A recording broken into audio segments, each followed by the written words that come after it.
Сум научена да, кога ќе ми дадат задача да ја сработам, значи јас ќе одам директно во клинч со работодавците. Реално, мене ми е првично, јас знам дека државата треба да стори се што може за својот поединец, но ќе се обидам овој пат, заедно со детската амбасада, да видиме што ние можеме да сториме за државата. Оно што е забележително е тоа дека се овие деца дискриминирани, затоа што просто работодавците немаат доверба во нив, однапред ги осудуваат дека се вакви или онакви, затоа што сметаат дека се во наводници известни криминалци, дека не се доволно одговорни кон својата работа, ако им ја дадеш, ако ги вработиш, значи однапред се осудени на пропаст. А од друга страна, како сакате да не бидат, кога тие после 4-та година, мислам и воопшто, сега ние нема да зборуваме за системот, затоа што тоа не ни интересира, нека си се бават оние за кои што си се одговорни.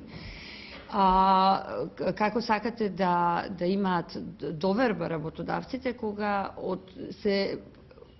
од еден генерален аспект имаат лош имидж децата домци, што е предрасуда. Значи, јас во оваа кампања прво ќе се борам да ги срушиме сите табуа, да одиме против сите предрасуди кои што ги валоризирало под наводници ово општество и се работи, верували или не, за само во моментов 47 деца. Па има да ископам под земјата и ќе помогнам на овие деца заедно со моите другари од детската амбасада Меджаши да им најдеме место на овие деца, затоа што во суштина просто да докажеме и на другите дека они знаат да работат, знаат да почитуваат, се луѓе како и сите нас, дека знаете како, јас имам по синето 2 деца, но тие имале късмет. Овие деца кои што се така оставени во домовите да живеат по такви услови какви што живееле, тие сурово звучи, но немале късмет.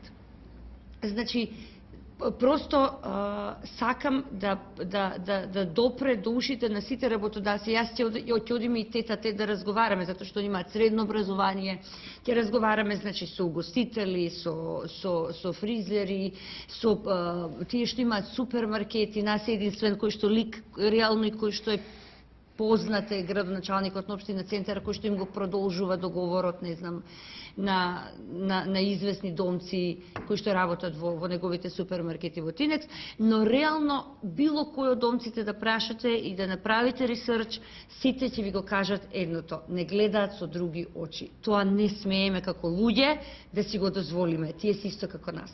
Како мене, како вие што тука сте завршиле факултети и новинарство, но вие сте имале просто услови тоа да го направите. Овие деца, за жал, тоа го немаат. Сега, ние да помогнеме за нивните деца да бидат супер и да ги прими општеството нормално како што треба. И јас верувам во овој проект и дека мислам дека ќе бидам прилично агресивна и издодевна за ова, затоа што за мојата кариера немам потреба, оти сум реализирана, значи ќе бидам издодевна прилично во однос на тоа да убедам неколку, мислам што се 47 деца, кои што немаат практично никаков грб позади да ги турне, немаат партиска книшка, немаат фамилија позади себе си, имаат само себе си.